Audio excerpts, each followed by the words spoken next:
হলো যারা কোরআনের কথা বলবে তাদেরকে কোথায় বন্দী করবি। 2 নম্বর কাজ হলো আলেমদেরকে জেলের মধ্যে বন্দী করার পরে তাদেরকে যদি দ্বীনের পথ থেকে ফিরানো না যায়, ইসলামের পথ থেকে ফিরানো না যায়, কোরআনের পথ থেকে ফিরানো না যায়, 2 নম্বর কাজ হলো ইয়াকতুলুকা, প্রয়োজনে তারা তাদেরকে হত্যা করে বিদায় করে দেবে। এই চাচাই কি খবর? এই মুরব্বি না, আবু জেলের কথা শুনে ওটা কিন্তু লক্ষণ ভালো না। ওদের যদি দরকার হয় অন্য সময় উঠবে, কিন্তু আবু জেলের বর্ণনা শুনে ওঠা, যদি পেশাব করে জাগার মাল জাগাত ফেরত না আসে তাহলে মনে করবেন ভেজাল আছে। আরো জোরে বলেন।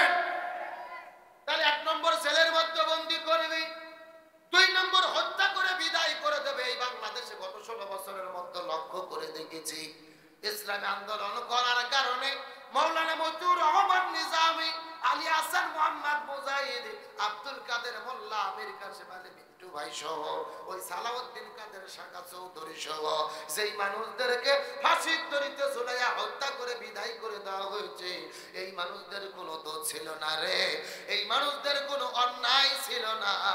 তাদের অন্যায় হলো একটা, এই জমিনের ভেতরে তারা কোরআনের রাষ্ট্র কায়েম করতে চেয়েছিল। আরো জোরে বলেন কথা ঠিক কিনা? তাদের অপরাধ একটা, এই জমিনে তারা ইসলামী আন্দোলন করেছেন, এই জমিনে দিন প্রতিষ্ঠার কথা বলেছেন, এই জন্য তাদের গলার মধ্যে ফাঁসির দড়ি উঠেছে। তবে আমার মনে বলে ইসলামী আন্দোলনের নেতারা ফাঁসির দড়িতে ঝুলেছে, এর ওসিলায় আল্লাহ বাংলাদেশে নতুন করে স্বাধীনতা দিয়েছে। এ মুসলমান ভাইরা, বাংলাদেশ ইতিহাস ভুলে গেলে চলবে না। এই বাংলাদেশের 2006 সালের 28 অক্টোবরে আমরা যেই তারিখে সেখানে মাহফিল শুনতে বসেছি, এই 28 অক্টোবর 2006 সালে ওই স্বৈরাচার হাসিনারা লগি বইটা দিয়ে মুসলমানদেরকে হত্যা করে লাশের ওপরে নাচানাচি করে এই বাংলাদেশে ক্ষমতায় এসে তারা হত্যার রাজনীতি শুরু করেছিল। এই ইতিহাস কিন্তু শুরু হয়েছিল 28 অক্টোবরে 2006 সালে। সেই পল্টনের ভেতরে দাড়ি টুপিওয়ালাদেরকে লগি বইটা দিয়ে ওই স্বৈরাচার হাসিনার হুকুমে মানুষদেরকে কোপায়া হত্যা করে লাশের উপরে নাচানাচি করেছিল। পুরো দেশ সেই দিন স্তম্ভিত হয়েছিল, পুরো পৃথিবী সেদিন স্তম্ভিত হয়েছিল। মানুষ হয়ে মানুষকে মেরে ফেলে কিভাবে লাশের উপরে লাচালাচি করে, ওই দিনের ঘটনার দ্বারাই তারা প্রমাণ করেছিল এরা আবু জেলের চাইতেও নিকৃষ্ট, এরা আইয়ামে জাহিলিয়াতের চাইতেও নিকৃষ্ট। তারা গত 16 বছরে তারপর থেকে একের পর এক ষড়যন্ত্র চালিয়ে গিয়েছে, কিন্তু ষড়যন্ত্র করে ইসলামপন্থীদেরকে দমিয়ে দিতে পেরেছে। আজকে 28 অক্টোবরে সারা বাংলাদেশে ইসলামী আন্দোলনের কর্মীরা মাঠে নেমেছে, ইসলামপন্থীরা মাঠে নেমেছে, জামাত শিবির মাঠে নেমেছে।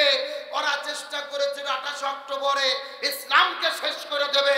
আজকে প্রমাণ হয়েছে ইসলামপন্থীরা শেষ হয় নাই, পুরো বাংলাদেশে একই সঙ্গে ইসলামপন্থীরা জেগে উঠেছে।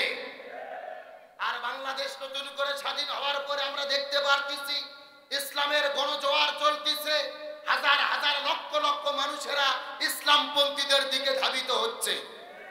এই জন্য আল্লাহর কোরআন বলেন, ইজা জাআ নাসরুল্লাহি ওয়াল ফাত, আল্লাহর পক্ষ থেকে যখন সাহায্য আসবে, বিজয় আসবে, ওরা আইতান নাস, হে রাসূল আপনি লক্ষ্য করে দেখবেন, ইয়াদখুলুনা ফি দীনিল্লাহি আফওয়াজা, মানুষেরা দলে দলে ইসলামের দিকে ধাবিত হবে। চিৎকার করে বলেন আল্লাহু আকবার। আজকে মানুষেরা যখন ইসলামের দিকে ধাবিত হচ্ছে, কোরআনের দিকে ধাবিত হচ্ছে, এখান থেকে প্রমাণ হয় আগামীর বাংলাদেশ হবে ইসলামের বাংলাদেশ, আগামীর বাংলাদেশ হবে কোরআনের বাংলাদেশ, আগামীর বাংলাদেশ হবে দাড়ি টুপিওয়ালাদের বাংলাদেশ। সুতরাং আমরা বলতে চাই, স্বাধীনতার 54 বছর পার হয়ে গেছে, সব দল দেখা শেষ, আগামীতে আলেমদের নেতৃত্বে কোরআনের বাংলাদেশ। কারা কারা রাজি আছেন দুটি হাত আল্লাহকে ধরে দেখা।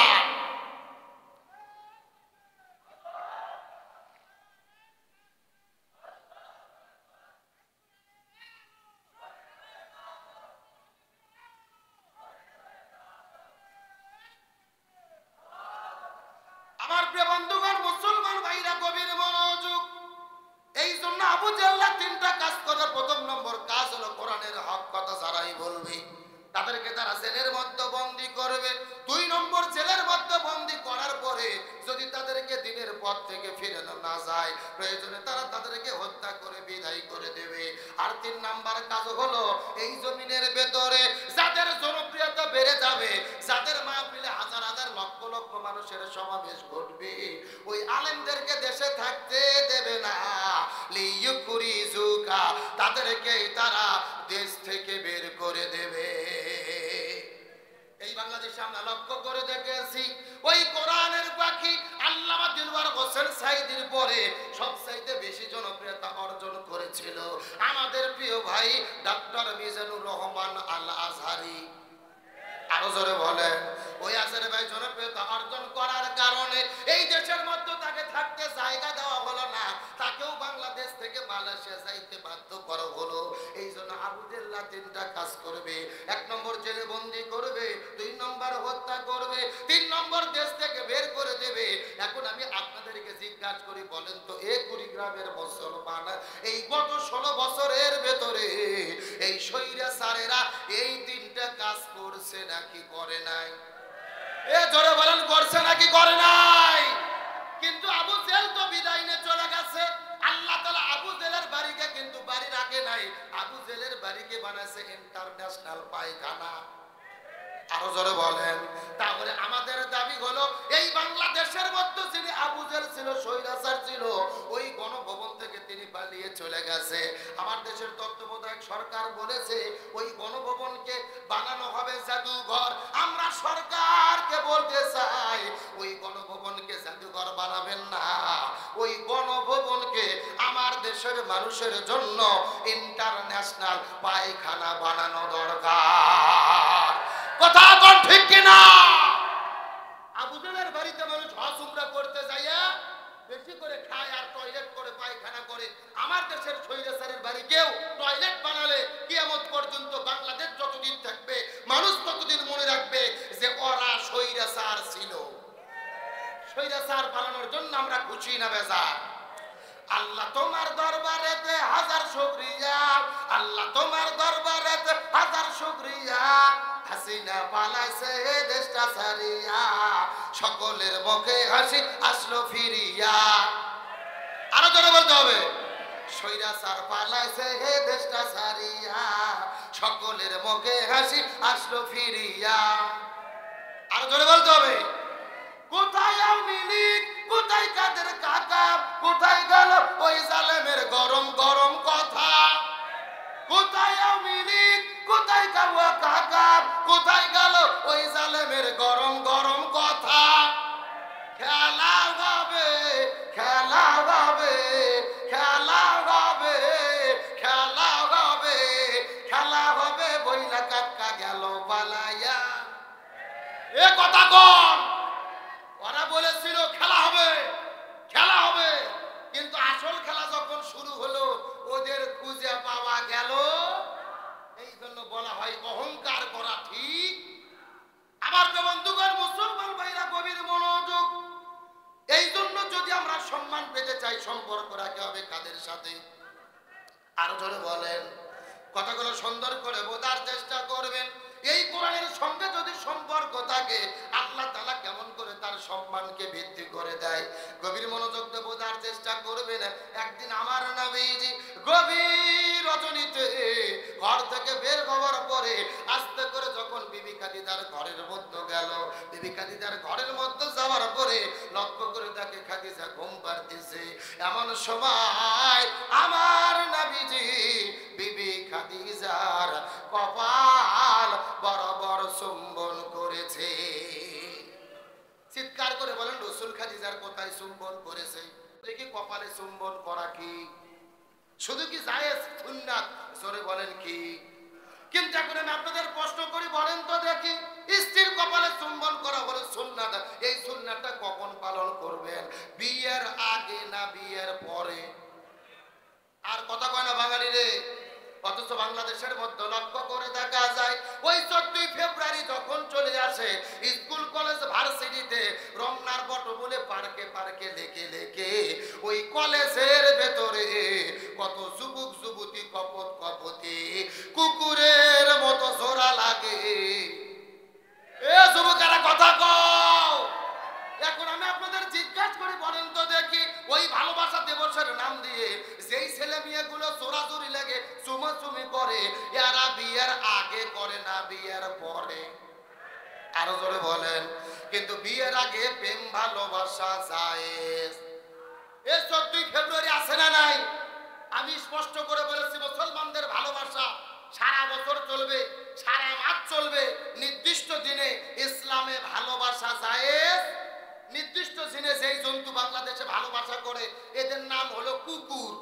জোরে বলেন, নাম কি? এই কুকুর কিন্তু সব সময় ভালোবাসা করে না।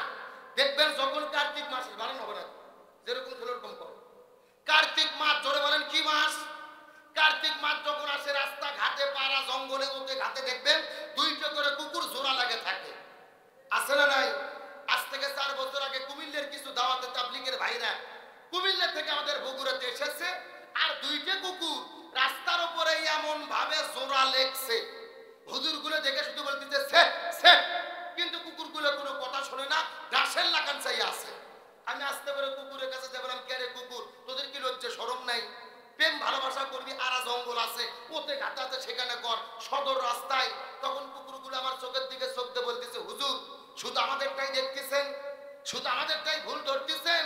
14ই ফেব্রুয়ারিতে স্কুল কলেজ ভার্সিটিতে রাস্তাঘাটে যারা জোড়া জোড়া লেগে থাকে, এই কুকুরগুলো বলতেছে আমরাও যা ওরাও তাই। এ কথা কোন? এই জন্য আমি বলছি 14ই ফেব্রুয়ারি কোনো ভালোবাসা দিবস নয়, এটা হলো কাকি মাসে কুত্ত দিবস। জোরে বলেন কি দিবস? এই জন্য আমি যখন বলবো 14ই ফেব্রুয়ারি, আপনারা বলবেন কাকি মাসে কুত্ত দিবস, বলতে পারবেন না। যারা বলবে না মনে করবেন এরা ওই গ্রুপের লোক। 14ই ফেব্রুয়ারি কুত্ত দিবসের 2 গালে যুবকদের সাইজ করার দরকার আছে না নাই? আমার প্রিয় বন্ধুগণ, মুসলমান ভাইরা গভীর মনোযোগ। রাসূল খাদিজার কবরের মধ্যে যখন চুমু করলেন, খাদিজা রাদিয়াল্লাহু তাআলার ঘুম ভেঙে গেল। খাদিজা বলে, ইয়া রাসূলুল্লাহ, এই গভীর রজনীতে আপনি আমার কপালের মধ্যে কেন চুম্বন করলেন? কারণ জানতে চাই। রাসূল ডাকতে বলে, খাদিজা তোমার কপালে চুম্বন করার কারণ হলো আল্লাহর পক্ষ থেকে জিবরাইল আসার পরে এই মাত্র আমাকে ঘোষণা দিয়েছে, তুমি খাদিজা তোমার জন্য আল্লাহর পক্ষ থেকে 2টা সুসংবাদ আছে। সুসংবাদ আছে কয়টা? এই কথা শোনার পরে খাদিজা একটা মুস্কি হাসি দেওয়ার পরে রাসূলের কাছে জিজ্ঞেস করে বলে, ইয়া রাসূলুল্লাহ, আল্লাহ আমাকে কি কি 2টা সুসংবাদ দিয়েছে আমি জানতে চাই। আপনারা জানতে চান কি চান না? তাহলে চিৎকার করে বলেন, সুসংবাদ আছে কয়টা? আরো জোরে, সাউন্ড নাই। আচ্ছা, আপনাদের কি কষ্ট হচ্ছে? এই যে আমি বসে আছি,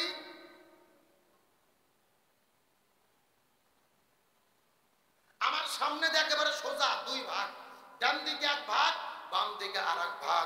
আপনারা মুখ বন্ধ করেন, আপনারা বলেন তো দেখি, বিবি খাদিজার জন্য সুসংবাদ আছে কয়টা? আরো জোরে, আপনারা মুখ বন্ধ করেন, আপনারা বলেন তো দেখি, বিবি খাদিজার জন্য সুসংবাদ আছে কয়টা? ওরে বাবা, কেন ভাগ করে দেন, সাউন্ড বাড়তিছে? তার মানে আপনারা আলসেমি করতেছেন না? আমার বন্ধুগণ, মুসলমান ভাইরা গভীর মনোযোগ।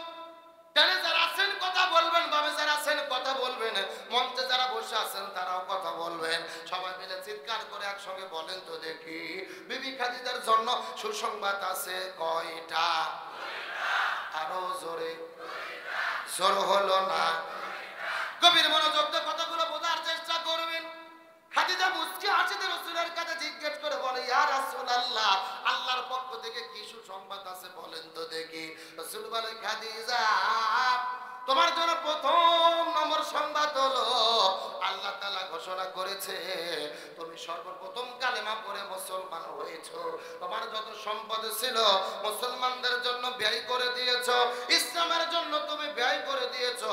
আল্লাহ তাআলা তোমার উপরে এত খুশি রাজি খুশি হয়ে গেছে, স্বয়ং আমার আল্লাহ আরশে আজিম থেকে তুমি খাদিজা তোমাকে আল্লাহ তাআলা সালাম জানাইয়া দিছে। লিল্লাহি তাকবীর। এই পৃথিবীতে একজন মহিলাকে আল্লাহ ছড়াছড়ি সালাম দিয়েছে, তার নাম কি? এই কথা শোনার পরে আপনাদের মনের মধ্যে আনন্দ, আমরা সবাই তো হাদিসটা পড়ার পরে আনন্দিত হয়েছে, কিন্তু কথাটা শোনার পরে অজর নয়নে খাদিজা কান্না শুরু করলেন। রাসূল বলে, খাদিজা রে, এই খুশির সংবাদ শোনার পরে তুমি কেন কান্না করো? এমন সময় খাদিজা ডাকতে বলে, ইয়া রাসূলুল্লাহ, আমার কান্না করার কারণ হলো আল্লাহ তাআলা আমাকে সালাম জানাইয়া দিয়েছে। এই দুনিয়ায় আল্লাহ তো এর আগে কাউকে সালাম জানাই নাই, হঠাৎ করে আমাকে সালামটা জানাইয়া দিল। আমি তো মূর্খ সুর্খ মানুষ, আমার তো তেমন জ্ঞান বুদ্ধি জানা নাই, কেমনে আল্লাহর সালাম দেওয়া লাগবে আমার মনে বড় ভয় হয়। সালামের জবাব দিতে গিয়ে যদি ভুল হয়ে যায়, আল্লাহর সঙ্গে যদি বেয়াদবি হয়ে যায়, এই টেনশনে আমি কান্না করতেছি। ইয়া রাসূলুল্লাহ, আমি সালামের জবাব দিতে পারবো না, আপনি নবীজি আমার পক্ষ থেকে আল্লাহকে সালামের জবাব দিয়ে দেন। এই কথা বলার পর আমার নবীজি খাদিজার পক্ষ থেকে আল্লাহর সালামের জবাবটা দিয়ে দিলেন। 2 নম্বরে খাদিজা রাসূলের কাছে জিজ্ঞেস করে বলে, ইয়া রাসূলুল্লাহ, আপনি একটু বলেন তো দেখি আমার জন্য কি 2 নম্বর সুসংবাদ আছে? এমন সময় রাসূল বলে, খাদিজা রে, তোমার জন্য 2 নম্বর সুসংবাদ হলো আল্লাহ তাআলা ঘোষণা করে দিয়েছে, তুমি খাদিজা শুধু আল্লাহর পক্ষ থেকে সালাম পাও নাই, আল্লাহ ঘোষণা করেছে তুমি খাদিজা হবে জান্নাতের মেহমান। এই কথা শোনার পরে খাদিজা মুচকি মুচকি হাসা শুরু করলেন। রাসূল ডাকতে বলে, খাদিজা তুমি কেন মুচকি মুচকি হাসো, তার কারণ জানতে চাই। খাদিজা বলে, ইয়া রাসূলুল্লাহ, আল্লাহ তাআলা আমাকে জান্নাতি বলে ঘোষণা করেছে, এর চাইতে বড় পাওয়ার কি হতে পারে? এই জন্য আমি মুচকি মুচকি হাসতেছি। রাসূল বলে, খাদিজা এইবার তোমাকে প্রশ্ন করি, বলো তো দেখি, তুমি জান্নাতের মধ্যে যাবে কথাটা সত্য, কিন্তু জান্নাতের ভিতরে জান্নাতি নারীদের কে সর্দারনি হবে? জান্নাতি নারীদের কে সর্দারনি হবে বলো তো? খাদিজা বলে, ইয়া রাসূলুল্লাহ, আল্লাহ তাআলা যেহেতু আমাকে সালাম জানায়া দিয়েছে, আমাকে জান্নাতি বলে ঘোষণা করেছে, আমি জান্নাতি নারীদের সর্দারনি হব। এমন সময় রাসূল বলে, খাদিজা রে, না, তুমি বড় ভুল ভেবেছো, তুমি জান্নাতি নারীদের সর্দারনি হবে না। ওই জান্নাতের ভেতরে জান্নাতি নারীদের যিনি সর্দারনি হবে, তোমার পেটের মধ্য থেকে জন্মগ্রহণ করেছে, যার নাম হলো খাতুনে জান্নাত ফাতেমা। লিল্লাহি তাকবীর। জান্নাতি নারীদের সর্দারনি হবে, তার নাম কি? আরো জোরে। এই কথা শোনার সঙ্গে সঙ্গে খাদিজার মন খারাপ হয়ে গেল। তার কারণ হলো মহিলাদের মধ্যে হিংসা আছে না নাই? আরো জোরে বলেন। বেটার বউ চায় না শাশুড়ি আমার উপরে থাকুক, আমার শাশুড়িও চায় না বেটার বউ আমার উপরে উঠুক। এই কথা কোন? এই জন্য খাদিজার মনটা বড় খারাপ হয়ে গেল। আমি সর্বপ্রথম ইসলাম ধর্ম গ্রহণ করলাম, যত সম্পদ ছিল সবকিছু বিলাইয়া দিলাম, আমি হলাম শুধু জান্নাতি, আর আমার পেটের মেয়ে ফাতেমা হলো জান্নাতি নারীদের সর্দারনি। ইয়া রাসূলুল্লাহ, এর কারণটা কি বলেন তো দেখি? রাসূল বলে, খাদিজা রে, এর পেছনে কারণ হলো 2টা। জোরে বলেন, কয়টা? আরো জোরে। এই কারণ 2টা জানার দরকার আছে না নাই? এই কতক্ষণ আলোচনা কি চলবে? কারা কারা চলবে না হাত তোলেন। এই হলো হুজুগে বাঙালি, যাই বলে আই রে, তারই সাথে যাই রে, বোঝা শোনা। এরকম হুজুগে বাঙালি হলে হবে না। সত্য সত্য শেষ পর্যন্ত কারা কারা চলবে হাত তোলেন তো দেখি। লিল্লাহি তাকবীর। এই সাউন্ড হয় না, হাত টান টান উঠান। এই ছেলে ছেলে হাত উঠান, এই চাচা হাত উঠান দেখি। সবাই একটু গলা কাকার দেন তো দেখে। হ্যাঁ, লিল্লাহি তাকবীর। আল কোরআনের আলো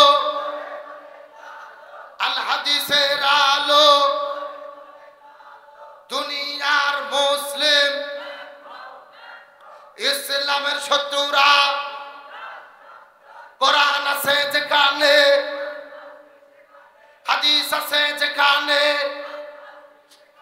লিল্লাহে তাকবীর। যাকে এতক্ষণে বোঝা গেল এলাকাতে মাহফিল একটা হচ্ছে। আপনারা সবাই কিন্তু হাত তুলে কথা করলেন যে আলোচনা চলবে, শেষ পর্যন্ত থাকবো। এখন না থাকে যদি উঠে চলে যান, ওটা ভঙ্গ করা কিসের লক্ষণ? আরো জোরে বলেন। আপনারা কি মুনাফিক হতে চান? শুধু লক্ষ্য করে দেখেন কারা কারা উঠে যায়। যারা উঠে যাবে মনে করবেন এই গ্রুপের লোক। আর এই যুবক ছেলেবেলাদের নয়, ছেলেবেলে যে যেখানে আছে বসে পড়ো তো দেখি। আরো ভেতরে ঢোকা হয়েছে, পিছনে জায়গা আছে। দেখি সবাই ভেতরে ঢোকেন, দেখি ঢোকেন। এই বসেন বসেন। এই জালালি মদিনার গোলামি আমায় দেইয়া তাই দাও জালালি মোরে, মদিনার গোলামি আমায় দেইও মাশাআল্লাহ। হাই হাই, ওরে বাবা, তাহিরির ভক্ত এই জায়গার মধ্যে আছে। চেনেন না তাহিরকে? চেনেন না? এই ভণ্ডদের গত 16 বছরে বাংলাদেশে কোনো বিপদ ছিল না। এ কথা বল না কে? এই গিয়াসউদ্দিন তাহিরিও কিন্তু ছাত্র জনতা যখন আন্দোলন শুরু করেছিল, ছাত্রদের বিরুদ্ধে দাঁড়িয়ে স্বৈরাচারের পক্ষে দালালি করেছিল। ও ছাত্রদের বলেছিল তোমরা ঘরে ফিরে যাও। আমরা তাহিরিকে বলতে চাই, তুমি ছাত্র জনতার কাছে ক্ষমা চাও, নতুবা বাংলাদেশের যেখানেই যাবে সেখানেই তোমাকে জবাব দেওয়া হবে। স্বৈরাচারের দোসরদের কোনো জায়গা বাংলাতে হবে। যে কথা বলতেছিলাম, ভণ্ডদের কোনো বিপদ বাংলাদেশে ছিল? আর বাংলাদেশে ভণ্ড পীর আছে না নাই? সেই রকম পীর ওই রকম জিকির আছে না নাই? আমি কি বলবো, দুই একটা বলবো। আল্লাহর ওলি খাজা বাবা, বিশ্বের ওলি খাজা বাবা, ফরিদপুরের কেবলা জাগান তোমার জন্য কান্দে বাবা, লক্ষ জাকের এ কথা কোন কথা কোন? দুই কান্দর দুই ফেরেশতা আছে না নাই? দুই ফেরেশতা কলম বার করে শুধু দাঁত দিয়ে কামড়াচ্ছে। আল্লাহ বলতেছে কে ফেরেশতা তোমরা কলম দাঁত দিয়ে কামড়াও কেন? ফেরেশতারা বলতেছে আল্লাহ আমরা তো বুঝবার পারিনি লিখবো কি। এ কথা কোন না কে? এরে কোরআন হাদিসে হো হা হোকামুকি কোতাকুতি কোন জিকির আছে? ওগুলো জিকির না বাটপারি? জিকিরের সই শব্দ হলো 4টে, সুবহানাল্লাহ, আলহামদুলিল্লাহ, লা ইলাহা ইল্লাল্লাহ, আল্লাহু আকবার। এই 4টে শব্দ ছাড়া সই কোন জিকির, এই 4টে বার্তা যারাই জিকির করে মনে করবেন ওগুলো ভণ্ডামি। আরো জোরে বলেন। আলোচনা কি চলবে? তাহলে যারা দাঁড়িয়ে আছেন ভেতরে ঢোকা লাগবে। যান সবাই ভেতরে, ওই যে মাঝখানে যেটা ফাঁকা জায়গা আছে সবাই ঢুকে পড়েন। আলোচনা চলছে চলছে। তাহলে বলেন খাদিজা জান্নাতি নারীদের সর্দারনি হবে কয়টা কারণে? আরো জোরে। জোর হলো না। কুড়িগ্রামের মুসলমান গভীর মনোযোগ। এমন সময় রাসূল জিজ্ঞেস করে বলেন ইয়া রাসূলুল্লাহ, খাদিজা জিজ্ঞেস করে বলে ইয়া রাসূলুল্লাহ কোন দুইটা কারণে ফাতেমা জান্নাতি নারীদের সর্দারনি হবে বলেন? রাসূল বলে খাদিজা রে, এই বিষয় যদি জানতে চাও আমি তোমাদের কাছে দুইটা প্রশ্ন করব রে খাদিজা। আমি তোমার কাছে দুইটা প্রশ্ন করব, এই দুইটা প্রশ্নের উত্তর পারলে তোমার উত্তর পেয়ে যাবে। এমন সময় খাদিজা বলে ইয়া রাসূলুল্লাহ কি কি দুইটা প্রশ্ন করবেন বলেন তো দেখি, জানতে চাই। রাসূল ডাকতে বলে খাদিজা তোমার কাছে প্রথম নম্বর প্রশ্ন হলো, খাদিজা তোমার কাছে প্রথম নম্বর প্রশ্ন হলো বলো তো তুমি কত বছর বয়সে ইসলাম ধর্ম গ্রহণ করেছো? তুমি কত বছর বয়সে ইসলাম ধর্ম গ্রহণ করেছো? প্রশ্নটা ভালো করে বোঝার চেষ্টা করবেন। খাদিজা বলে ইয়া রাসূলুল্লাহ আমার বয়স যখন 40 বছর, আপনার বয়স তখন ছিল 25 বছর। আপনি 25 বছর বয়সে 40 বছরের খাদিজাকে আপনি বিবাহ করেছেন। আপনার বয়স তখন 25 বছর ছিল, আমাকে বিয়ে করলেন, আমার বয়স হলো 40 বছর। চিৎকার করে বলেন খাদিজার বয়স কয় বছর? আর রাসূলের বয়স? হুজুর কি খবর আপনার? না না আমি জানি এই ভেজাল আপনারা করবেন, আমি জানি না। আমি এই জন্য বারবার বলছিলাম যে দ্বিতীয় বক্তব্যে কালেকশন করে নেন। 10:30 বাজে গেছে তাও কালেকশন হয়নি। আবার আমার যখন মঞ্চে উঠেছেন আমি বলছি আগে ওয়াজ করব তারপরে কালেকশন। বারবার স্লিপ দিয়ে আপনি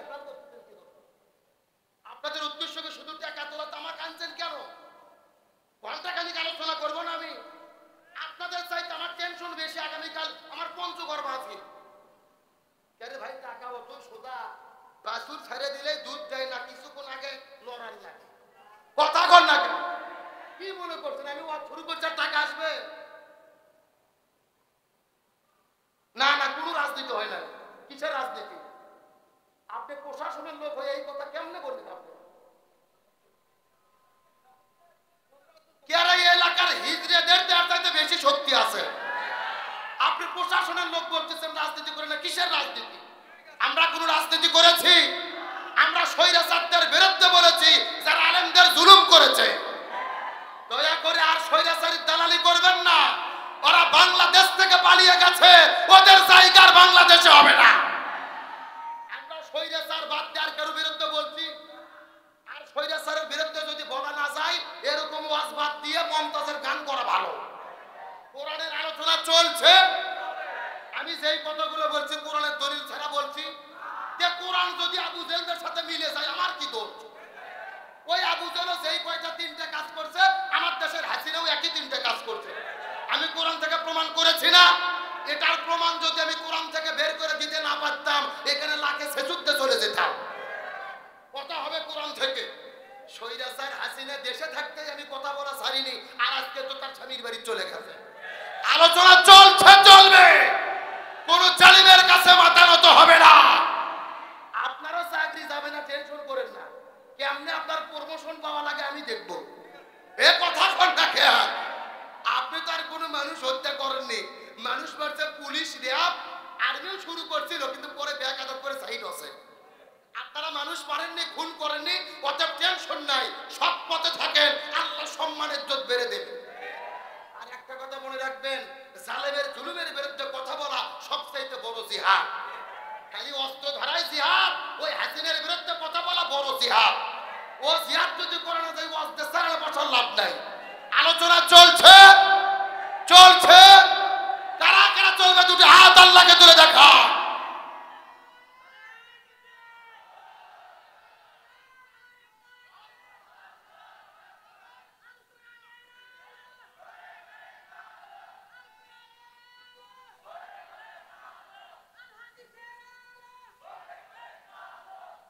আপনাদের কি কষ্ট হয়? রাগ করতেছেন? আরে ভাই আমরা তো স্বাধীন দেশে আছি, কি দেশে? এখন স্বাধীন দেশেও যদি কোরআনের কথা বলতে না পারি তাহলে কেমনে হবে? আমরা আগে দেখেছি, আপনারা ভিডিওর মধ্যে দেখেছেন, আমার অনেক মাহফিলে জালেমেরা যায় মাইক ভেঙে ফেলছে। অনেক মাহফিলে তারা বাধা দিয়েছে, আজকে বাধা দেওয়ার কোনো সুযোগ আছে? এ আছে? এখন যদি কোরআনের মাহফিলে কেউ বাধা দিতে আসে পিঠের চামড়া থাকবে না। কোরআনের জনতার হক কথা চলছে, টেনশন করেন না। কালেকশন যা ভাবতেন তার তো বেশি হবে, ওঠে সময় মতো সব হবে ইনশাআল্লাহ। আরে ভাই গরম গরম খিচুড়ি রেডি। কি মনে করতেছেন ফজর পর্যন্ত ওয়াজ করলে লোক উঠবে না? ইনশাআল্লাহ আমার মাহফিল থেকে লোকজন এমনি ওঠে না। আর আজকে তো আমার পরে প্রধান বক্তা আছে। প্রধান বক্তা বুঝেননি? গরম গরম খিচুড়ি খালি বাতাস দিয়ে সাইজ করা হচ্ছে। সাইজ হওয়া পর্যন্ত আলোচনা চলছে, চলছে। তাহলে বলেন, খাদিজাকে রাসূল যখন বিয়ে করলো খাদিজার বয়স কয় বছর? আর রাসূলের বয়স? কথাগুলো ভালো করে মাথাতে ঢুকবেন, নালে বুঝবেন না। আমার প্রিয় বন্ধুগণ, মুসলমান ভাইরা গভীর মনোযোগ। এমন সময় খাদিজা ডাকতে বলি, ইয়া রাসূলুল্লাহ, আপনার বয়স যখন 25 বছর থেকে বাড়তে বাড়তে বাড়তে বাড়তে 40 বছরে চলে গেল, আল্লাহ তাআলা আপনার উপরে ওহী অবতীর্ণ করলো। আপনার উপরে যখন রিসালাত চলে আসলো, আমার বুঝি দাওয়াত দিলেন, আমি কালেমা পড়ে মুসলমান হয়ে গেলাম। তার মানে বোঝা গেল রাসূলের বয়স যখন 25 থেকে বাড়তে বাড়তে 40 হয়ে গেল, তখন খাদিজার বয়স 40 থেকে বাড়তে বাড়তে কত হলো? আমার কথা কি বুঝতেছেন? রাসূলের বয়স যদি 25 থেকে 40 এ চলে যায়, তখন খাদিজার বয়স 40 থেকে কোথায় গেল? 55 বছর বয়সে। গভীর মনোযোগ। খাদিজা ডাকতে বলে, ইয়া রাসূলুল্লাহ, আমি 55 বছর বয়সে ইসলাম ধর্ম গ্রহণ করেছি। এমন সময় রাসূল ডাকতে বলে, খাদিজা রে, মনের মধ্যে কষ্ট নেবে না, রাগ করবে না। ওরে খাদিজা, তুমি সত্য করে বলো তো, ওই 55 বছর বয়সের আগে তুমি কি ছিলে? গভীর মনোযোগ, বোঝার চেষ্টা করবেন। এই কথা যখন রাসূল খাদিজাকে জিজ্ঞেস করেছে, খাদিজা অজর নয়নে কান্না শুরু করলেন। ইয়া রাসূলুল্লাহ, এটা আপনি কেমন প্রশ্ন করলেন? আমি 55 বছর বয়সের আগে কি ছিলাম? আমি তো তখন ঈমান গ্রহণ করিনি, আমি তখন ছিলাম বেঈমান, আমি আল্লাহর সঙ্গে কুফরি করেছি, ঈমান গ্রহণ করি নাই। কেমনে ঈমান গ্রহণ করব? আপনি তো তখন দ্বীনের দাওয়াতই দেন নাই, আপনিই বা দ্বীনের দাওয়াত দেবেন কেমনে? আপনার উপরে তখন তো রিসালাতি আসে নাই।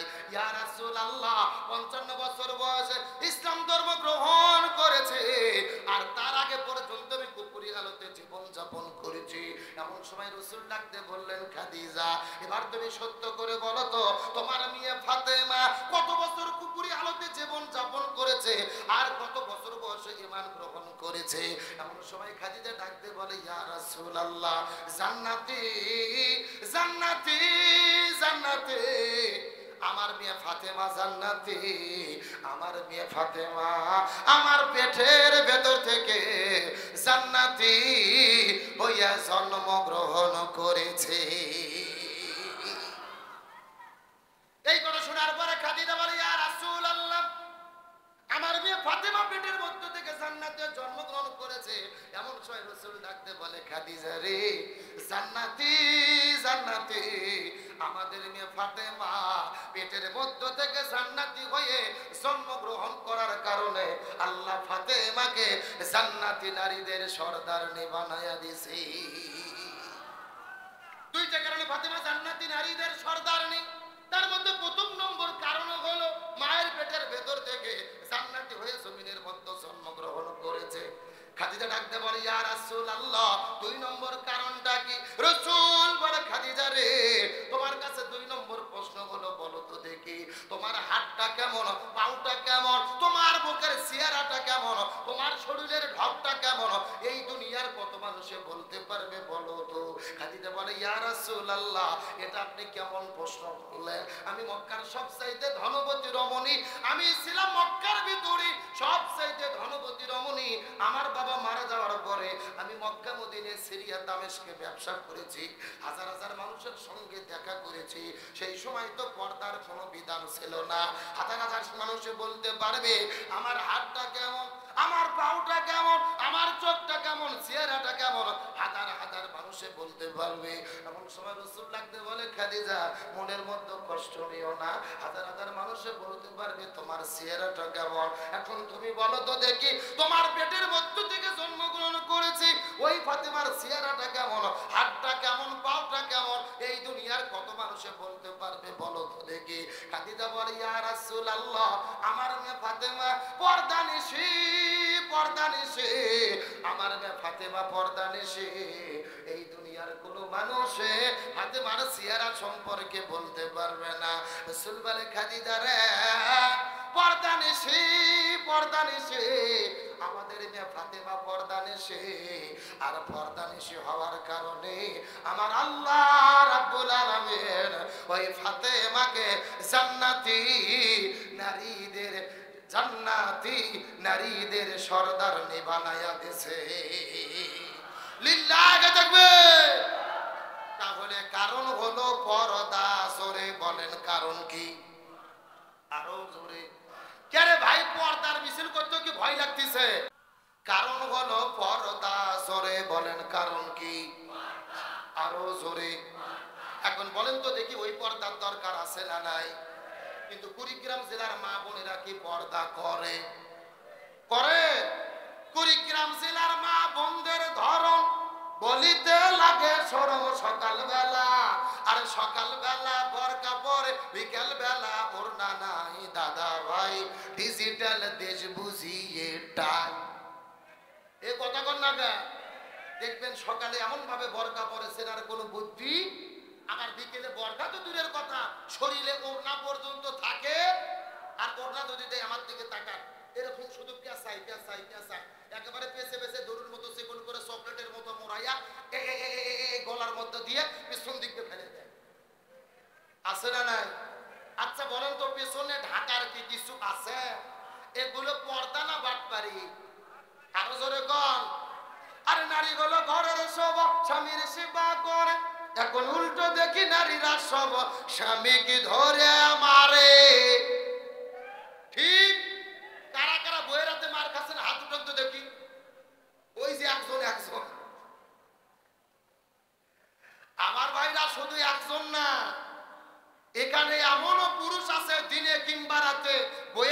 মার খেয়ে বসে আছে। এ কথা কন না কে? কিন্তু লজ্জাতে বলে না। কিন্তু একটা কথা আপনাদের কাছে জিজ্ঞেস করতে চাই, আমাদের দেশে যেরকম স্বামীকে মারা বউ আছে, একই রকম ভাবে বউকে মারা স্বামী আছে না নাই? এমন স্বামী আছে হাতের মধ্যে লাঠি নিয়ে বউ গরুর মতো পিটে। কিসের মতো? একটা লাঠি নিয়ে বউ মারা শুরু করছে, মারতে মারতে বউ সহ্য করতে না পারে বলছে আব্বা। পরের দিন শয়তান হুজুরে ফোন দিয়ে বলতেছে হুজুর বউ তো আব্বা বলছে, ফতুয়াকে আমি বললাম ফতুয়া পরে আগে তোর বাটাম ফাটাতে হবে। এ কথা বল না কেন? তার কারণ বলেন তো দেখি, বউ কি মারা যাবে? কে বলে মারা যাবে না? বউকে কখন কখন মারা যাবে আমি কি হাদিস থেকে বলবো? আমার দিকে লক্ষ্য করেন, বউ যখন শরীয়ত বিরোধী কাজ করে, ইসলাম বিরোধী কাজ করে, জিনা ব্যভিচার করে, তখন বউকে মারা যাবে। এখন মারবেন কোথায় কোথায়? আমার দিকে তাকান। মাথা বাদ, মুখ বাদ, পেট বাদ, পিঠ বাদ, কোমর বাদ, মাজা বাদ, হাঁটুর থেকে শুরু করে নিচ পর্যন্ত। কথা কি বুঝেছেন? আর যেই ব্যাটতে মারবেন, এই ব্যাটের পরিমাপ হবে এক দিকের অর্ধেক, মানে হলো এক মুষ্টি। এই ওয়াজ আমি গত বছর গাইবান্ধা সুন্দরগঞ্জে করেছি। একটা যুবক বলতেছে হুজুর এক মুষ্টি ধরবো কি আর মারবো কি? তখন আরেকজন বলতেছে হুজুর ধরার পরে যদি কোনো মতো মাথা বার হয়ে থাকে ওই মাথাতে ঘুতো দেবো হুজুর। এইরকম বাটপার আছে না নাই? ও তাও ভোট মারবে। এখন বলেন তো ভোট মারলে কি বউ ঠিক হবে?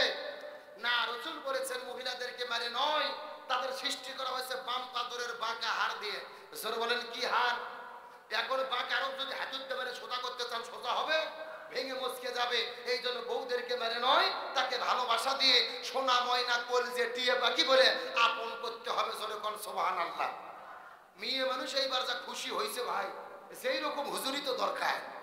তাহলে চিৎকার করে বলেন ফাতেমা জান্নাতি নারীদের সর্দারনি হবে, কারণ কি? আরো জোরে, জোর হলো না। আমার বন্ধুগণ, মুসলমান ভাইরা গভীর মনোযোগ।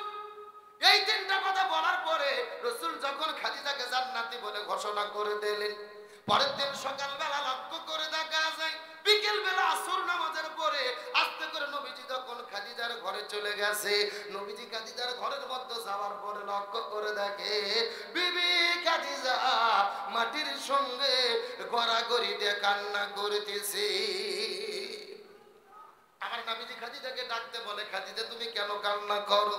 খাদিজা ডাকতে বলে ইয়া রাসূলুল্লাহ আমার কান্না করার কারণ হলো আসর নামাজ পর যখন আমি আস্তে করে দু চোখ বন্ধ করেছি, দু চোখ বন্ধ করার সাথে সাথে আমি লক্ষ্য করে দেখি অন্ধকার কবর আমার চোখের সামনে এসে হাজির হয়ে গেছে। চোখ বুঝিলে দুনিয়ায় আন্ধার, কিসের টাকা কিসের বাড়ি কিসে জমিদার, চোখ বুঝিলে দুনিয়ায় আন্ধার। যতক্ষণ চোখ খোলা থাকে মনে হয় এই গাড়ি আমার, এই বাড়ি আমার, এই জমি আমার, এই পুকুর আমার, এই ব্যবসা আমার, এই ঘর আমার, এই জমি আমার। কিন্তু দু চোখ বন্ধ করলে কোনো কিছু আমার মনে হয় না রে। দু চোখ বন্ধ করলে অন্ধকার কবর ছাড়া আর কিছু চোখে পড়ে না। এই জন্য খাদিজা বলে ইয়া রাসূলুল্লাহ যখন আমি দু চোখ বন্ধ করেছি অন্ধকার কবর তখন আমার চোখের সামনে চলে এসেছে। এমন সময় রাসূল বলে খাদিজা রে ওই কবরকে তোমার এত ভয় করার কোনো দরকার নাই।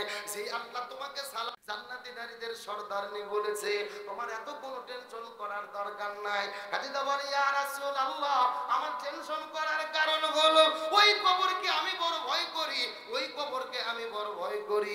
ইয়া রাসূলুল্লাহ আমি বিদায় নিয়ে চলে যাব, আমার বিদায়ের আগে আপনি নবীজি আপনার কাছে আমার তিনটা ওসিয়ত আছে। চিৎকার করে বলেন দেখি ওসিয়ত করবে কয়টা? আমার নবীজি কান্না করতে করতে চোখ থেকে পানি বের হয়ে দাড়ি মোবারক ভিজে যায়। রাসূল লাগতে বলে খাদিজা আমার সঙ্গে তোমার বিবাহ হওয়ার পরে জীবনে আমার কাছে তুমি কোনোদিন কিছু চাও নাই, আজকে বিদায় নেওয়ার আগে আমার কাছে তুমি কি ওসিয়ত করতে চাও ডাক বলো তো রে খাদিজা। খাদিজা বলে ইয়া রাসূলুল্লাহ, আপনার কাছে আমার প্রথম নম্বর চাওয়া হলো আমি যখন দুনিয়ার মধ্য থেকে বিদায় নিয়ে চলে যাব, আমার মৃত্যুর পরে এই দুনিয়ার কোনো দোকান থেকে কাপড়ের কাপড় কিনবেন না, এই দুনিয়ার কোনো বাজার থেকে কাপড়ের কাপড় কিনবেন না। আপনি নবীজি সেই জুব্বাটা পরার পরে ওই গাড়ি হিরাতে গিয়েছিলেন, ওই জুব্বা পরার পরে আল্লাহ তাআলা আপনার উপরে ওহী অবতীর্ণ করেছিল, ইকরা বিইসমি রাব্বিকাল্লাযী খলাক। ওই জুব্বাটা আপনি হেফাজত করে রেখেছেন। ওগো নবীজি, ওই জুব্বা দিয়ে আমার কাফনের কাপড় পরে দেবে। এক নম্বর আপনার জুব্বাতে আমার কাপড়ের কাপড়টা পরাইয়া দেবেন। দুই নম্বর চাওয়া হলো আমি যখন বিদায় নিয়ে চলে যাব, এই দুনিয়ার কোন মানুষের কাছে যাওয়ার পরে তাদের থেকে কবর খনন করে নেবেন না, আপনি নবী নিজে নিজে আমার কবরটা খনন করবেন। কবর খনন করা যখন শেষ হয়ে যাবে, নিজের জুব্বাটা খোলার পরে, নিজের গেঞ্জিটা খোলার পরে, নিজের শরীরটা যখন ফাঁকা হয়ে যাবে, আপনি নবী কবরের মধ্যে নামবেন। ওই কবরের মধ্যে কিছুক্ষণ গড়াগড়ি করবেন, ওই কবরের মধ্যে আপনি কিছুক্ষণ গড়াগড়ি করবেন। আমার মনে বলে আপনার রহমতের শরীর যদি আমার কবরের সঙ্গে লেগে যায়, অন্ধকার কবর আর আমার সঙ্গে বেদবি করতে পারবে না। লিল্লাহকে দেখবে আমি নবী না চিনিলাম কি ভুল করিলাম, আমি নবী না চিনিলাম কি ভুল করিলাম, ভসমে ঢালিলাম ঘি, মানুষ হইয়া জন্ম লইয়া মানুষের করিলাম কি, আমি মানুষ হইয়া জন্ম লইয়া মানুষের করিলাম কি। খাদিজা ডাকতে বলে ইয়া রাসূলুল্লাহ, আপনার শরীরটা আমার কবরের সঙ্গে ঘষাঘষি করবে।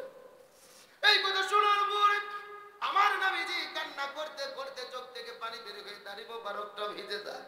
নবী বললেন খাদিজা রে, তোমার 3 নম্বর কি চাওয়া আছে বলো তো দেখি। খাদিজা বলে ইয়া রাসূলুল্লাহ, ওই কবরকে আমি বড় ভয় করি, ওই কবরের মধ্যে যখন আমার লাশটা যাবে, আপনি কবরদার লাশটা কবরটা ছেড়ে যাবেন না। তার কারণ আপনি বলেছেন ওই কবরের মধ্যে প্রত্যেকটা লাশ নামানোর পরে মুনকার নাকির 3টা প্রশ্ন করবে, যদি কেউ উত্তর দিতে পারে ওই কবরটা জান্নাতের বাগান হয়ে যাবে, আর যদি কেউ উত্তর দিতে না পারে ওই কবরটা জান্নাম ঠিকানা হয়ে যাবে। জান্নামের মধ্যে থেকে একটা দরজা কবরের মধ্যে ছেড়ে দেওয়া হবে, সেই লোকটা প্রশ্নের উত্তর দিতে পারবে না, ওই কবরের মধ্যে 99টা বিষাক্ত সাপ ছেড়ে দেওয়া হবে। ওই সাপগুলো বারবার দংশন করতে থাকবে, ওই সাপগুলোর বেশ এত বেশি প্রখর রে, এই দুনিয়ায় একবার যদি নিঃশ্বাস ছাড়তো, এই দুনিয়ায় আর কখনো সবুজ বৃক্ষ জন্ম নিত না। ইয়া রাসূলুল্লাহ, এই জন্য কবরকে আমার বড় ভয় হয়। ওগো নবীজি, এই জন্য আপনার কাছে 3 নম্বর চাওয়া হলো আমার লাশটা কবরের মধ্যে দেওয়ার পরে কবর ছেড়ে যাবেন না, আপনি নবী কবরের পাশে দাঁড়িয়ে থাকবেন। আমি যদি উত্তর দিতে না পারে, আপনি নবীজি আমার পক্ষ থেকে 3টা প্রশ্নের জবাব দিয়ে দেবে। রাসূল বলে খাদিজা রে, আমার আগে যদি তোমার মৃত্যু হয়, আমি নবীজি কথা দিলাম তোমার 3টা চাওয়াই আমি পূর্ণ করার চেষ্টা করব। খাদিজা বিদায় নেওয়ার পরে নবীজি 3টে চাওয়া পূর্ণ করে কি করে না, এই আলোচনা যদি আর 15 মিনিট হয় কষ্ট হবে। আলোচনা কি চলবে? চলবে। কারা কারা চলবে না হাত তোলেন। আবার ঘুম ধরছে আপনাদের। সত্য সত্য কারা কারা চলবে হাত তোলেন তো দেখি। লিল্লাহে তাকবীর। নাই সাউন্ড আগের মতো নাই, হাত নামান। আপনাদের এইদিকে কি ফুটবল খেলা হয়? বিয়ে অবিয়ে খেলা হয় না? এক পাশে যারা বিয়ে করছে তারা, আর এক পাশে যারা বিয়ে করেনি তারা, এরকম খেলা হয় না? এখন একটা তাকবীর দেব, প্রথমে তাকবীর দেবে যারা বিয়ে করেনি তারা, তারপরে তাকবীর দেবে যারা বিয়ে করেছে। চলছে শহীদ বিপদ আছে, দোয়া চাইতে 500 টাকা। মকবুল হোসেন 500 আল্লাহ কবুল করেন, বলেন আমিন। আর একজনে 500 আল্লাহ কবুল করেন, আমিন। নাম কি? আকিদুল। কত? 1000 টাকা আল্লাহ কবুল করেন, বলেন আমিন। আলোচনা কি চলবে? কারা কারা চলবে হাত তোলেন তো দেখি। লিল্লাহি তাকবীর। আজকের মাহফিল চলছে চলবে, কুড়িগ্রাম জেলার মাহফিল, রাজীবপুরের মাহফিল কতক্ষণ চলবে? সারা রাত। এটা কি হুজুর মারা ওয়াজ নাকি? আমার বেলা সারা রাত নয়, 5টা মিনিট কথা বলবো, তবে কোনো দিকে ওটাউটি করা যাবে। যে যেখানে আছেন বসেন, কমিটির ভাইরা সবুর করেন, কালেকশন আলহামদুলিল্লাহ আবার করবো, বস থাকেন, আর একটু ওয়াজ করে নেই। কি বলেন আপনারা? আলোচনা চলছে। তাহলে বলেন খাদিজা রাসূলের কাছে কয়টা নসিহত করে গেলেন? আরো জোরে বলেন। আমার প্রিয় বন্ধুগণ, মুসলমান ভাইরা গভীর মনোযোগ। শেষ একটা মেসেজ দেওয়ার পর আপনাদের মধ্য থেকে বিদায় নিয়ে চলে যাব। কথাগুলো সুন্দর করে বোঝার চেষ্টা করবেন। এই 3টা নসিহত করার পরে পরের দিনের সকালবেলা আমার নবীজি ঘুম থেকে ওঠার পরে লক্ষ্য করে দেখে সকালবেলা বিবি খাদিজা আল্লাহর ডাকে সাড়া দিয়ে ওই খাদিজা জমিন থেকে বিদায় নিয়ে চলে গেছে। আমার নবীজি খাদিজার মৃত্যুটা দেখার পরে অজর নয়নে কান্না শুরু করলেন। সাহাবীরা ডাকতে বলে, ইয়া রাসূলুল্লাহ, আপনারা তো কান্না করার কারণটা কি বলেন তো দেখি। রাসূল ডাকতে বলে, সাহাবীরা রে, আমার জীবনের ইতিহাস তো তোমরা জানো না। মায়ের গর্ভের মধ্যে থাকতে আমার বাবা জমিন থেকে বিদায় নিয়ে চলে গেছে। আমি জন্মের কয়েকদিন পরে আমার মা বিদায় নিয়ে চলে গেছে। আমাকে রাখা হয়েছে দাদার কাছে, দাদাও কিছুদিন পরে বিদায় নিয়ে চলে গেছে। আশ্রয় পেয়েছিলাম চাচার কাছে, চাচাও বিদায় নিয়ে চলে গেছে। সবাই যখন চলে গেল, আমাকে এতিম করে ফেলে গেল এই বিবি খাদিজার কাছে। আল্লাহ খাদিজার বাড়িতে আমাকে আশ্রয় দিয়েছিল। লিল্লাহি তাকবীর। শিশুকালে মইরা গেছে মা, গর্ভে থাকতে মরছে পিতা নবী, চোখে দেখিলেন না।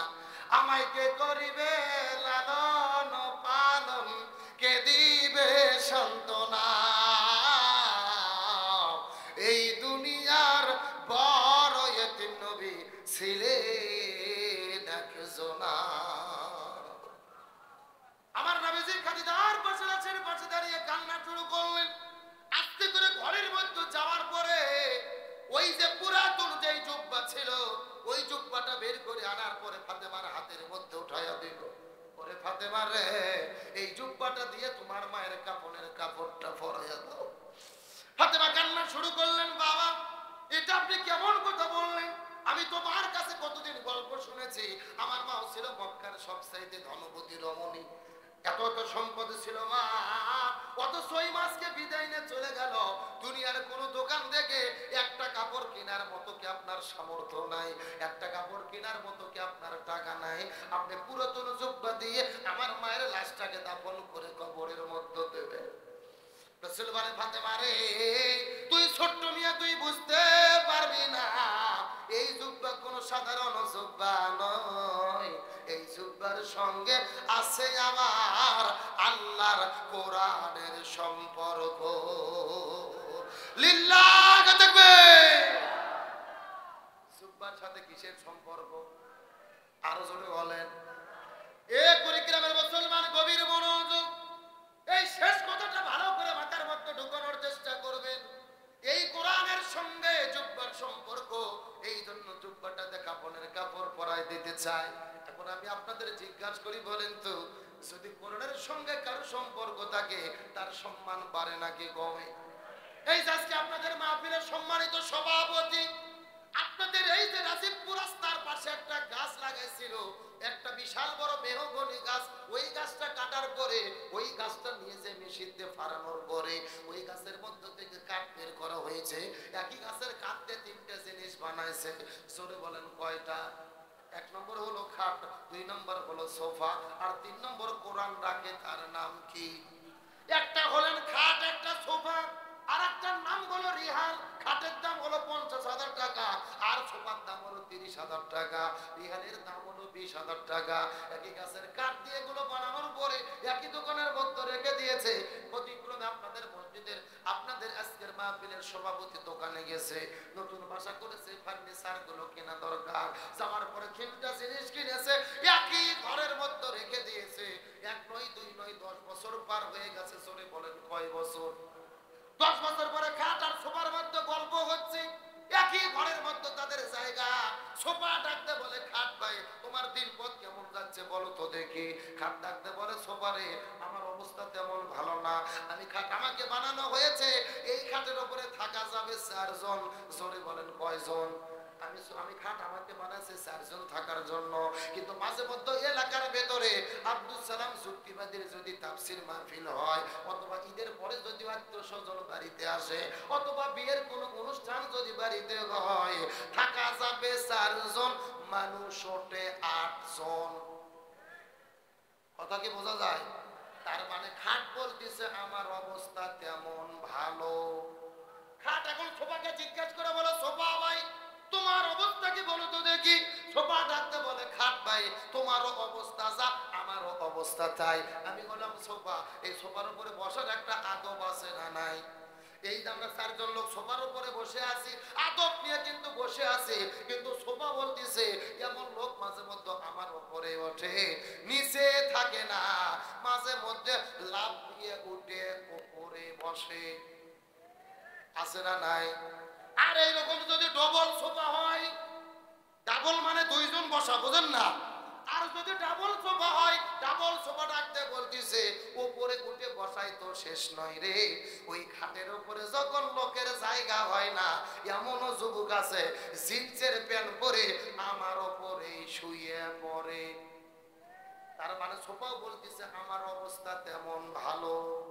এখন খাট আর সোফা মিলে বুদ্ধি করার পরে উপর দিকে লক্ষ্য করে দেখে একটা রিহাল, রিহালের উপরে কোরআন রাখা হয়েছে। রিহালকে জিজ্ঞেস করে বলে রিহাল রে তোমার দিন পথ কেমন যায় সত্য করে বলো তো দেখি। আমরা তো একই সঙ্গে গাছের মধ্যে ছিলাম, একই গাছের কাঁদতে 3টে জিনিস বানাইছে। রিহাল বলতেছে তোমরা কি দেখো না আমি রিহাল, আমার উপরে কোরআন রাখা হয়, মানুষেরা যখন কোরআনকে চুমু খায় আবার উল্টাইয়া আমি রিহাল আমাকেও চুমু খায়। আরো জোরে বলেন। এই জায়গার মধ্যে শেষ নয়, রিহাল ডাকতে বলে আমি যদি ভুল করে মানুষের হাতের মধ্যে থেকে মাটির মধ্যে পড়ে যাই, ওই রিহালটা লাফতে তোলার পরে বকত থই মুখত থইয়া চুমু খায়। তার মানে রিহাল বলতে যে খাটে তোমার দাম 50,000 টাকা হতে পারে, এই সোফা তোমার দাম 30,000 টাকা হতে পারে, কিন্তু তোমাদের সম্মান নাই রে। আর আমার দাম মাত্র 20 টাকা, কিন্তু আমার এত সম্মান তার কারণ হলো আমি রিহাল, আমার সঙ্গে আছে আমার আল্লাহর কোরআনের সম্পর্ক। লিল্লাহ তাকবীর। এখন আমি আপনাদেরকে জিজ্ঞাসা করি বলেন তো দেখি, কোরআনের সঙ্গে যদি রিয়াল থাকার জন্য সম্মান বেড়ে যায়, আমরা যদি কোরআন দিয়ে জীবন করি সম্মান বাড়বে কি বাড়বে না? আপনাদের গ্রামের ভেতরে ডিসি আছে, এসপি আছে, কত শিক্ষিত বড় বড় নেতা আছে, রাস্তাতে যদি হেঁটে যায় কেউ সালাম দিতে চায় না, আবার কেউ যদি সালাম দেয় পেছন দিকে যাওয়ার পরে বলে চোর গেল। আরো জোরে বলেন। অথচ আপনাদের মসজিদের হুজুর ইমাম মুয়াজ্জিন খতিব 3,000 টাকা মাস বেতন, তারপর 6 মাস বাকি। কথা কয় না বাঙালি? 3,000 টাকা বেতন, 6 মাস বাকি, তারপরে হুজুররা যখন রাস্তাতে হেঁটে যায় মানুষেরা লাইন ধরে ধরে সালাম দিতে থাকে। তার মানে বোঝা গেল হুজুরদের এত সম্মান, আলেমদের সঙ্গে আল্লাহর কোরআনের সম্পর্ক। তার মানে বোঝা গেল কোরআনের সঙ্গে যার স্পর্শ লাগে আল্লাহ জীবনকে পরিবর্তন করে দেয়, তাদের সম্মানকে বৃদ্ধি করে দেয়। এখন আমি আপনাদেরকে জিজ্ঞাসা করি বলেন তো দেখি, এই কোরআন দিয়ে যদি বাংলাদেশ চালানো হয়, এই বাংলাদেশের সম্মান বাড়বে নাকি কমবে? আরো জোরে বলেন। সুতরাং আজকের মাহফিল থেকে শপথ নেব, এই কোরআনের জন্য যদি রিয়ালের দাম বাড়ে, আলেমদের দাম বাড়ে, মসজিদ মাদ্রাসার দাম বাড়ে, ওই কোরআন দিয়ে চললে কিন্তু আমার দেশেরও দাম বেড়ে যাবে। এই জন্য আজকে শিক্ষা গ্রহণ করে শপথ নেব, ব্যক্তি, পরিবার, সমাজ, রাষ্ট্র, রান্নাঘর থেকে শুরু করে সংসদ ভবন পর্যন্ত প্রত্যেকটা জায়গায় কোরআন দিয়ে জীবন চলতে কারা কারা রাজি আছেন? দুটো হাত আল্লাহকে তুলে দেখা। তাকবীর তাকবীর। একজন তাকবীর দেন তো দেখি, একজন তাকবীর দেন।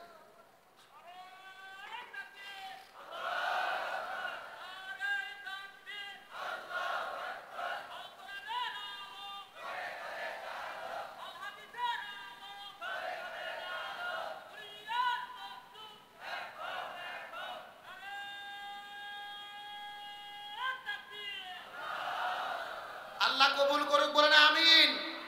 একেবারে সোজা কথা, কোরআন থাকলে সম্মান আছে, শান্তি আছে, আর কোরআন না থাকলে শান্তি আসতে পারে। আজকে বাংলাদেশে লক্ষ্য করে দেখেন, যারা নামাজ পড়ে শুধু বিপদ নাই, হজ করলে বিপদ নাই, রোজা রাখলে বিপদ নাই, বিপদে তারাই পড়ে যারা বাংলাদেশে কোরআনের রাষ্ট্র কায়েম করতে চায়। আর আমরা লক্ষ্য করে দেখেছি, যারাই কোরআনের সমাজ চায়, কোরআন দিয়ে জীবন চালায়, তারাই হলো সবচাইতে সেরা মানুষ। এদের দ্বারা কোনো দুর্নীতি হয় না। গতকালকে দেখেছি আমিরে জামাত বগুড়াতে, বগুড়া জেলা এবং শহরের আমিরের ঘোষণা দেওয়ার পরে যখন শপথ গ্রহণ চলতেছিল, শপথ পড়ানোর সময় দুইজন আমির কান্না করতে করতে ভেঙে পড়েছে। আমিরে জামাত বুকের মধ্যে জোরে ধরে তাদের কপালে চুমু খেয়ে তাদের জন্য দোয়া করে দিচ্ছে। আল্লাহু আকবার বলেন। বাংলাদেশের 64টা জেলায় একই সঙ্গে আমির নির্বাচিত হলো, দায়িত্বশীল নির্বাচিত হলো, কোনো দলাদলি নাই, কোনো কোন্দল নাই, পদের প্রতি লোভ নাই, বরং যাদেরকে আমির বানানো হয় তারাই কান্না করে দায়িত্ব গ্রহণ না করার জন্য। একটা কথা মনে করবেন, বিএনপি বলেন, আওয়ামী লীগ বলেন, যত রাজনৈতিক দল বাংলাদেশে আছে, প্রত্যেকটা দলের যখন সেটা ভয়, প্রত্যেকটা নেতা 1 লাখ, 2 লাখ, 10 লাখ, 1 কোটি টাকা পর্যন্ত খরচ করে দলের পদ পাওয়ার জন্য। জোরে কর না কে? আর ইসলামী দলেরা যখন আমির নির্বাচন করে, টাকা নয়, বরং যারা দায়িত্ব নিতে চায় না এদেরকে দায়িত্ব দেওয়া হয়। আর ইসলামের বিধান হলো, যে ব্যক্তি নিজে নিজে দায়িত্ব চায় ওই ব্যক্তি ওই পদের যোগ্য নয়। দায়িত্ব আসবে আপনাকে আল্লাহর পক্ষ থেকে, আপনি নিতে চাবেন না। হযরত উমর ফারুককে যখন আমির ঘোষণা করা হলো, উমর ফারুক কান্না করতে করতে মরুভূমির মধ্যে চলে গেছে। ওসমান জিজ্ঞেস করে বলে, উমর তুমি কেন কান্না করো?